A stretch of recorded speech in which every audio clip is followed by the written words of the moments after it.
Pourquoi la vie semble-t-elle s'effondrer pour tant de personnes, malgré leur désir de bonheur et de paix? C'est une question qui hante silencieusement d'innombrables esprits. La réponse ne se cache pas dans le destin ou les circonstances. Souvent, elle est juste devant nos yeux, dans les habitudes invisibles, les pensées silencieuses et les mots tus que nous répétons chaque jour. Beaucoup n'ont jamais pris le temps de réaliser que leur vibration, la fréquence énergétique qu'ils émettent, est lentement érodée par ces schémas imperceptibles. Ils attendent un changement dans leur vie, sans savoir qu'il doit d'abord venir de l'intérieur. Dans cette vidéo, vous découvrirez comment reprendre le contrôle de cette énergie intérieure. Vous apprendrez les secrets souvent négligés de l'élévation vibratoire, des techniques qui ne nécessitent ni des années de pratique, ni une expertise spirituelle, mais qui commencent à agir dès leur mise en œuvre. Ce n'est pas de l'optimisme naïf, c'est la science de la présence, l'art de la conscience et le pouvoir du choix. Si vous êtes prêt à voir au-delà du bruit ambiant, ce que vous découvrirez ici pourrait tout changer. L'énergie n'est pas seulement quelque chose que vous ressentez, c'est quelque chose que vous portez à chaque instant. Chaque pensée, émotion et réaction intérieure contribuent à la fréquence que vous émettez. Cette énergie se manifeste silencieusement à travers votre voix, votre posture et votre présence. La plupart des gens n'y prêtent jamais attention. Pourtant, elle colore leur expérience du monde et influence la façon dont le monde leur répond. Vous ne voyez pas la vibration, mais vous percevez son reflet dans votre vie, la qualité de vos relations, la manière dont les opportunités se présentent ou s'évanouissent, et la tension ou la paix qui vous accompagne chaque jour. Les états vibratoires bas ne se signalent que rarement. Ils s'installent discrètement sous le masque de pensées et d'habitudes ordinaires. Un instant, c'est une plainte banale, une remarque cynique ou un sentiment silencieux d'angoisse. L'instant d'après, c'est une spirale vers le bas. Les journées deviennent soudain plus lourdes, la joie s'éloigne et la motivation diminue. Ces états ne sont pas toujours spectaculaires. Souvent, ils s'installent en douceur, comme un brouillard de fond. Mais si on ne les questionne pas, ils se renforcent, formant une sorte de gravité énergétique qui tire tout vers le bas avec elle. C'est là qu'une prise de conscience fait office de gardien silencieux. Simplement observer votre climat intérieur peut être une révolution. Quand vous devenez le spectateur de vos pensées au lieu de leur prisonnier, vous créez un espace pour choisir à nouveau, pour vous élever, pour changer. Remarquer la présence de la peur, de la colère ou de la tristesse ne veut pas dire les réprimer. Cela signifie refuser de se laisser dominer par lui. Comme une lanterne allumée dans une pièce sombre, la conscience ne combat pas les ombres, elle les éclaire, permettant à la transformation de commencer. Un outil pratique pour développer la conscience est l'enquête consciente. Lorsque la négativité surgit, demandez-vous « À quoi suis-je en train de penser en ce moment ? Cette pensée me sert-elle ou m'épuise-t-elle ? Y a-t-il une autre perspective que je n'ai pas envisagée ?» Ces questions simples créent un espace entre l'impulsion et l'action, un lieu où réside le pouvoir. Vous reprenez le contrôle sur votre état émotionnel, non pas en y résistant, mais en le reconnaissant comme passager, sans vous y identifier. Avec la conscience en place, vous retrouvez l'accès au choix. Et à partir de ce choix, votre vibration commence à changer, non par la force, mais par un alignement conscient. Vous n'attendez plus que la vie s'améliore avant d'agir. Vous montrez la voie. La conscience est la lumière au bout du tunnel, vous rappelant que le chemin hors de l'obscurité ne consiste pas à courir aveuglément, mais à allumer la lampe et à avancer avec présence. Une fois la conscience éveillée, la prochaine étape est la présence. Reconnaître son état intérieur est un puissant commencement, mais pour le transformer, il faut pleinement s'ancrer dans l'instant présent. Le moment présent est souvent mentionné dans les cercles spirituels, mais son véritable pouvoir réside dans son aspect pratique. C'est le seul endroit où existe un choix réel. Dans le présent, il n'y a pas d'histoire sur ce qui s'est mal passé hier, ni d'inquiétude sur ce qui pourrait arriver demain. Il n'y a que ce qui se passe maintenant, et c'est là que votre énergie devient la plus puissante. La présence n'est pas qu'un concept à comprendre intellectuellement, c'est une compétence à incarner. Quand votre esprit s'emballe dans des regrets ou anticipe des catastrophes futures, votre corps subit le stress. Le système nerveux ne fait pas de différence entre un stress imaginaire et une menace réelle. L'anxiété, la fatigue et l'épuisement émotionnel s'accumulent parce que votre énergie quitte le moment présent pour aller vers des lieux où aucune action n'est possible. Mais lorsque vous revenez au maintenant grâce à la respiration, aux sensations ou à une conscience focalisée, vous ramenez cette énergie éparpillée vers vous-même. C'est comme rassembler des fragments de votre âme dispersés dans différents espaces-temps. Un point d'entrée concret dans la présence passe par la respiration. Pas une respiration superficielle et distraite, mais une inspiration et une expiration consciente et mesurée. Essayez ceci. Inspirez lentement par le nez en comptant jusqu'à 4. Retenez pendant 4. Expirez par la bouche pendant 4 et marquez une pause de 4. Cette pratique simple apaise le système nerveux sympathique et met l'esprit en harmonie avec le corps. À mesure que la respiration ralentit, l'esprit suit. Vous n'êtes plus emporté par vos pensées, vous les observez depuis un lieu de calme. Engager les sens est une autre porte d'entrée.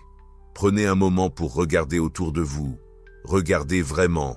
Remarquez les textures, les couleurs, les ombres et la lumière.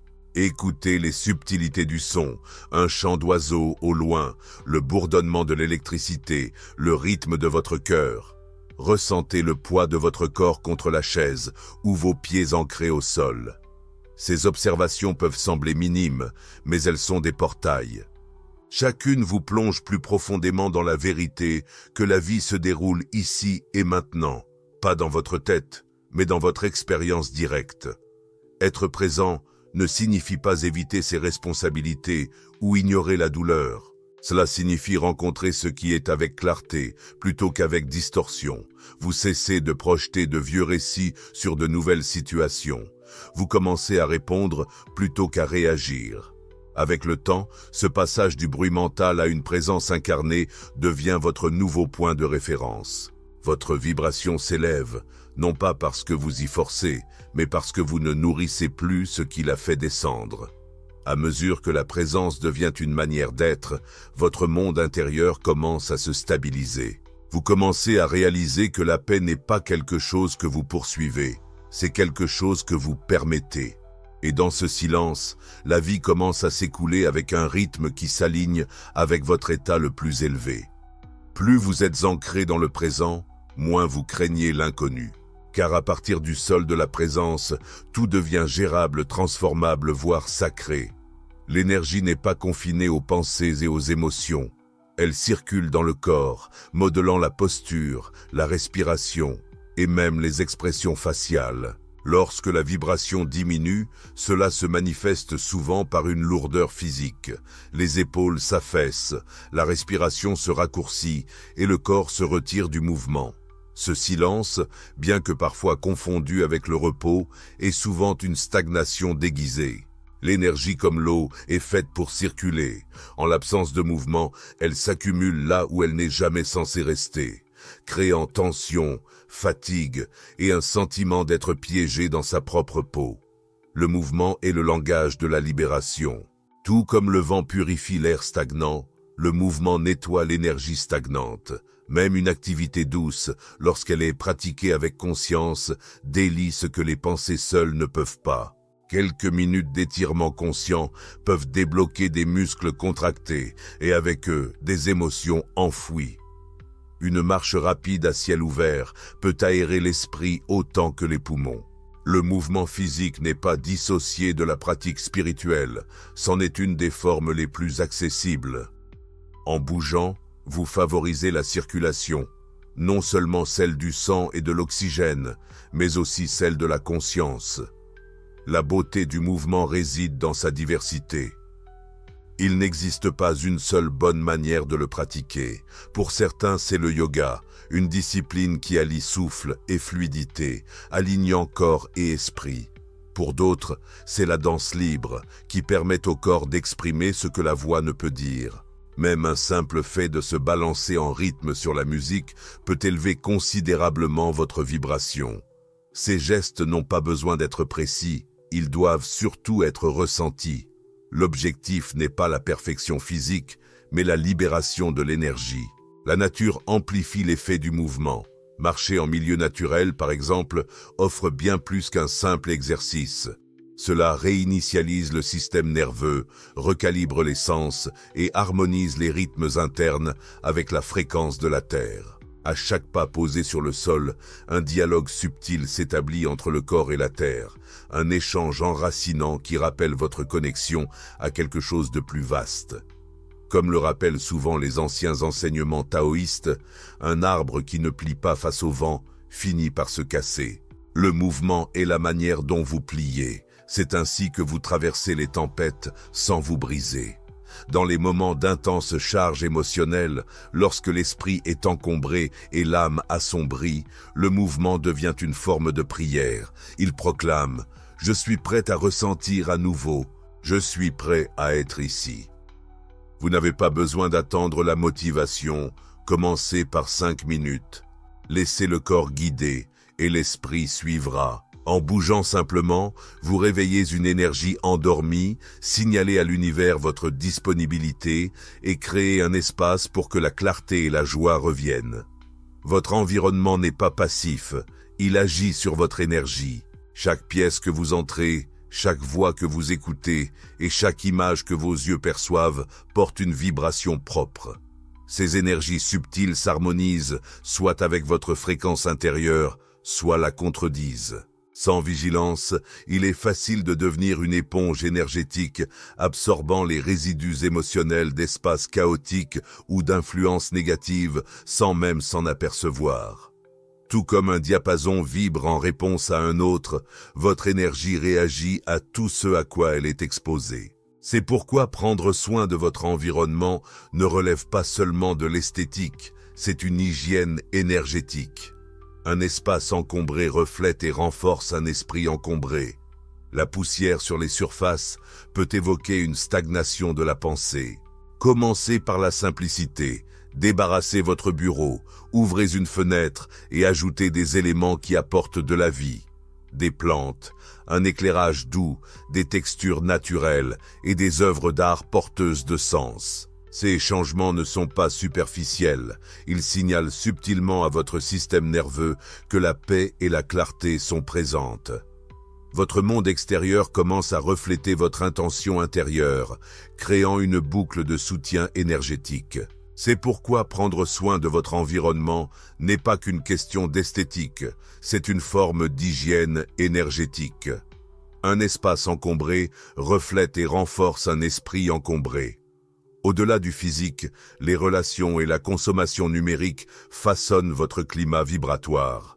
Passer du temps avec des personnes constamment négatives, être sans cesse exposé à des médias cyniques ou scroller de manière compulsive sur les réseaux sociaux épuise tous votre énergie.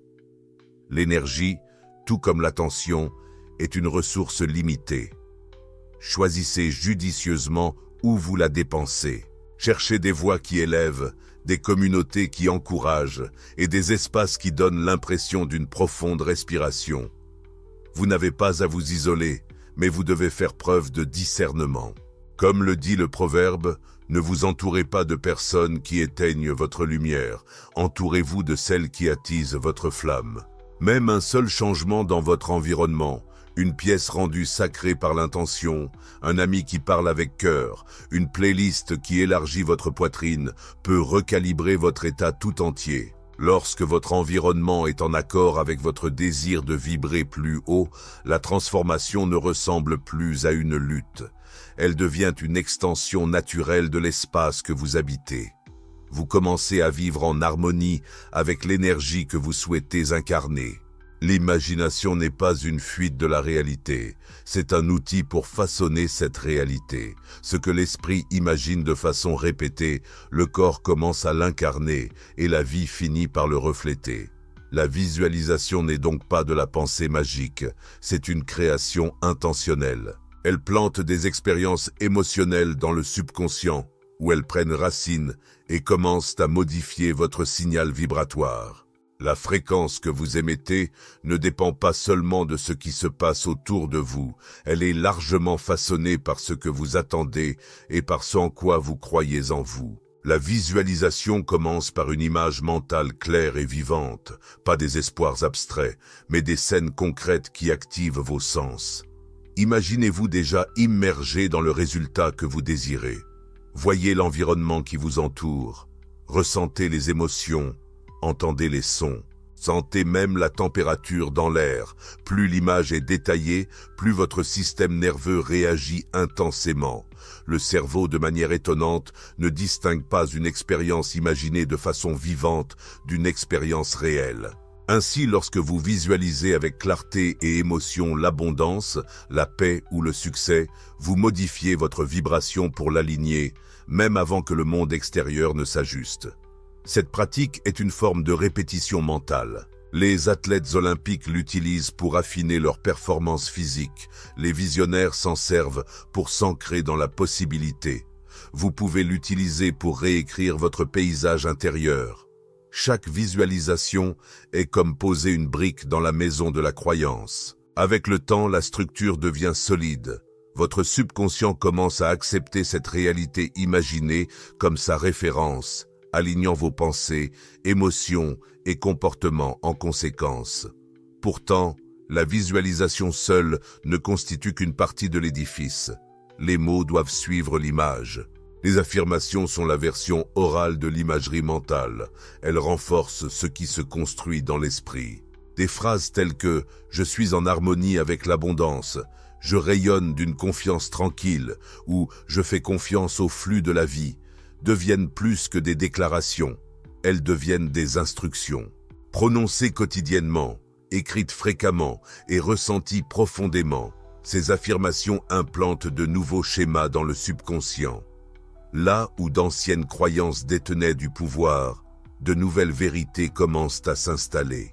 La clé d'une affirmation efficace réside dans la résonance émotionnelle. Il ne suffit pas de répéter des mots, vous devez les ressentir. Quand vous dites « je suis digne d'amour », laissez cette vérité vibrer dans votre cœur. Qu'elle résonne dans les lieux où d'anciennes histoires ont vécu. L'émotion est le ciment qui fait tenir les affirmations. Plus la charge émotionnelle est intense, plus la croyance s'ancre profondément dans votre signature vibratoire. Avec le temps, la combinaison visualisation et affirmation devient un rituel quotidien d'alignement énergétique. Vous n'attendez plus que la vie vous donne des preuves, vous les générez en vous. À mesure que la croyance évolue, la vibration change également. Et à mesure que la vibration se modifie, la vie se réorganise pour s'aligner. La visualisation devient l'architecte, tandis que l'affirmation devient la voix. Ensemble, elles posent les fondations d'une réalité bâtie sur des fréquences plus élevées. Il existe une forme d'échange énergétique plus immédiate que la pensée, plus puissante que la visualisation et plus universellement accessible que toute pratique méditative, la gentillesse. Les actes de générosité ne sont pas simplement des vertus morales, ce sont des accélérateurs vibratoires. Chaque fois que vous offrez quelque chose à quelqu'un, que ce soit du temps, de l'attention, des mots ou des ressources, vous initiez un transfert d'énergie qui élève non seulement le récipiendaire, mais aussi le donateur. Dans l'acte de prendre soin, votre fréquence s'élève naturellement. Le cœur s'ouvre, l'ego s'adoucit et l'illusion de séparation se dissout. Lorsque la bonté est offerte sans attente, elle devient une forme de technologie spirituelle. Elle contourne les calculs de l'esprit et touche quelque chose de plus profond, ce que certains pourraient appeler l'âme ou le soi supérieur. Aider quelqu'un à porter ses courses, faire un compliment sincère ou écouter sans jugement peut sembler insignifiant en surface, mais à un niveau énergétique, ces moments envoient des ondes bien au-delà de ce qui peut être mesuré. Vous sortez de votre récit personnel et vous vous alignez avec un flux plus large, le rythme de l'unité, de la compassion et de l'élévation collective. Même dans les moments où vous vous sentez épuisé, choisir d'agir avec bonté crée une force paradoxale. L'énergie donnée par amour ne vous laisse pas vide, elle se multiplie en retour. C'est le boomerang de la vibration. Ce qui rayonne de vous revient, amplifié. C'est pourquoi dans vos moments les plus sombres, tendre la main à autrui peut être l'un des moyens les plus rapides de changer votre propre fréquence. Vous devenez un canal à travers lequel la lumière circule, et dans le processus, les ombres en vous commencent à reculer.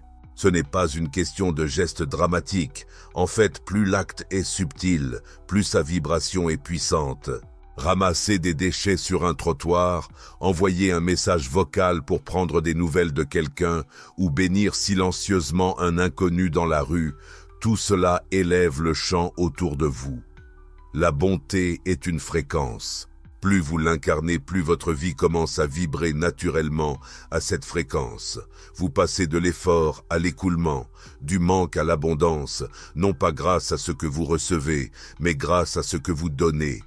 Laissez la bonté être l'encre finale de votre pratique vibratoire. Elle complète le cycle qui commence par la prise de conscience, passe par la présence et l'énergie physique, se construit par la croyance et se manifeste finalement vers l'extérieur. Vous devenez un phare, non pas en cherchant l'attention, mais en rayonnant de l'intérieur. En choisissant d'élever les autres, vous créez un monde qui vous le rend. Un acte de bonté à la fois, vous harmonisez votre énergie avec quelque chose d'intemporel, quelque chose de complet. Et dans cette résonance, votre vibration non seulement s'élève, elle reste élevée. Élever votre vibration n'est pas un mystère, c'est une discipline de la conscience, une pratique de présence et une volonté de changement. Que ce soit par la gratitude, la respiration, le mouvement, une compagnie stimulante, l'affirmation de votre vérité ou le choix de la bonté, vous avez les outils. Vous n'avez besoin ni de plus de temps, ni de plus de perfection. Vous avez seulement besoin de commencer. À chaque instant réside un choix. À chaque choix, votre énergie change. Et quand votre énergie change, votre vie suit instantanément, complètement et magnifiquement.